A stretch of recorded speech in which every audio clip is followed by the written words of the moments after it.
Greetings, Hoodoo family. So glad to be with you one more time. It's a bright, sunny day, so hopefully things are going your way. Let me start out by saying this before I get into our subject. Fort Hill Cemetery and the nearby Harriet Tubman home in Auburn, New York. Family, this is a very spiritual pilgrimage site. Everyone who can make it there should go and visit. Let me tell you, when you visit these specific locations, you're going to feel her spirit. It is so strong. Standing there by that tree, by her grave, makes you just want to sing. It makes you want to shout. It makes you want to pray. It just compels you to want to spiritually express yourself in some kind of way while there in her presence.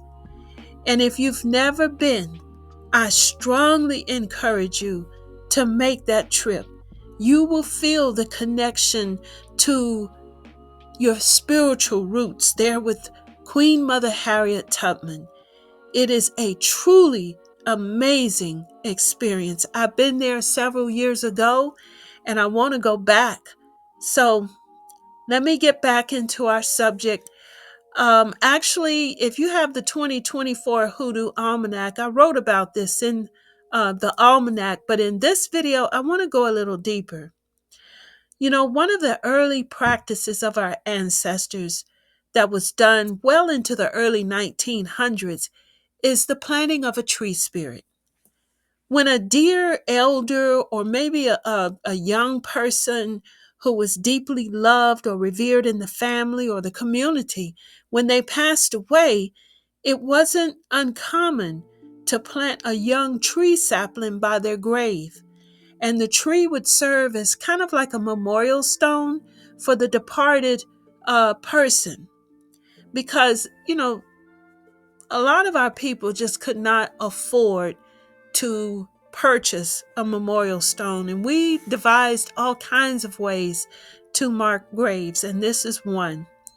And this was especially true during slavery when, people passed away. Their bodies were sometimes just thrown in a hole in the ground or behind a field or beside a field where they were working, or just thrown into the woods. So finding a small young sapling tree to mark where that person died was, it didn't cost them anything. This is something that they could do, and it is a deeply held belief, going all the way back to our African beliefs, that the departure of a person, the burial of a person, is very important in their path, their journey to the spiritual realm. So there was spiritual meaning behind this. The young sapling represented the growth of the departed spirit.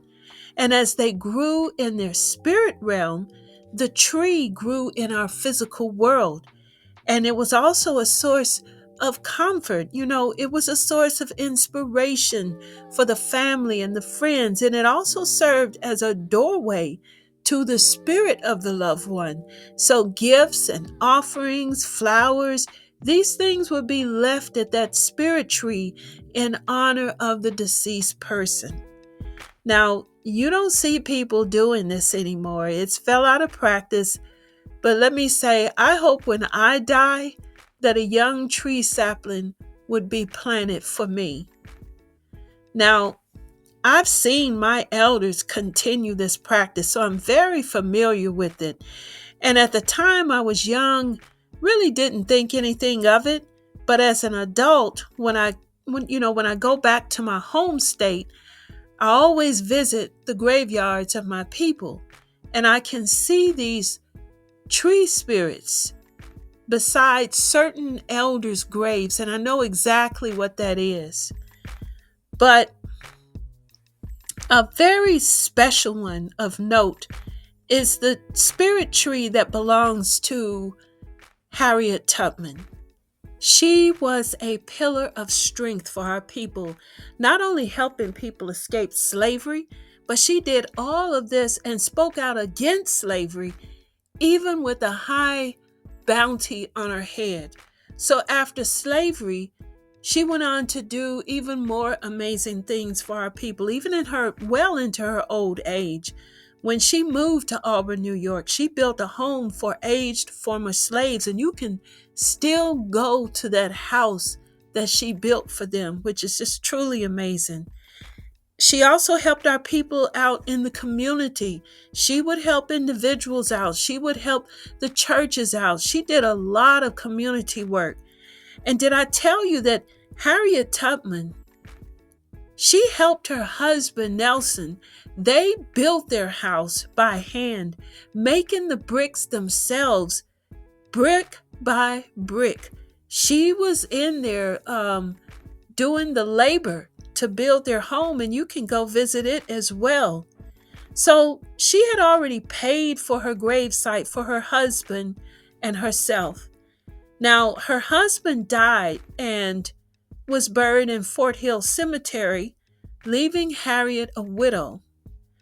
But when later on, one of her nephews passed away and he didn't have a burial plot, Harriet gave up her burial plot beside her husband so that her nephew could be properly buried. Once again, that emphasis on making sure that our people have a proper burial, and she did just that. So her nephew is resting beside her husband. Now, a burial plot was purchased for her later on, and she rests in that same cemetery, but in a different location. So when she was laid to rest, there was a large gathering of family and friends. It was a very sorrowful day, and a sapling was planted by her grave, and I believe that's pine. Today, that young sapling is a huge, gigantic tree right there by the head of her grave. And it goes to show how strong her spirit has grown in the spiritual realm. And there is all kinds of gifts. You'll see coins on her memorial stone. But what people don't know is it's the tree. It's this huge tree by her grave where those gifts, those coins should be left. Her spirit is not in the grave, but in that big, beautiful spirit tree that was planted beside her grave for her. So Harriet Tubman died in 1913 in Auburn, New York, at the home that she purchased from the Secretary of State, William Seward, in 1859. And this is where, that land that she purchased, that's where she established the Harriet Tubman Home for the Aged. And, she was buried with full military honors at that Fort Hill Cemetery. And like I said, you can visit these places today, and I strongly encourage you to go and see this. But I just wanted to show you this about spirit trees, but using the spirit tree of Harriet Tubman as an example of how important this practice was to our elders. So family, I hope this has been helpful to you. If you'd like to learn traditional hoodoo, go check out my Hoodoo Basic Training textbook. It has everything that you need to get started with hoodoo. There's step-by-step instructions for everything. And because I want you to have a good foundation in hoodoo, I've included quizzes. There is assignments in there. There's a lot so that you get a good foundation. The link is in the description. And if you haven't already, go and purchase the 2025 Hoodoo Almanac. It has predictions for this year, works you can do to help you get through this year. There's home remedies, there's hoodoo stories, hoodoo wisdom, spells, rituals, all kinds of practical information that you can actually use. So these Hoodoo Almanacs are collector's items, so go ahead and start collecting them. I do have the 2024 Hoodoo Almanac still available. But family, as always, I appreciate you having an interest in traditional hoodoo.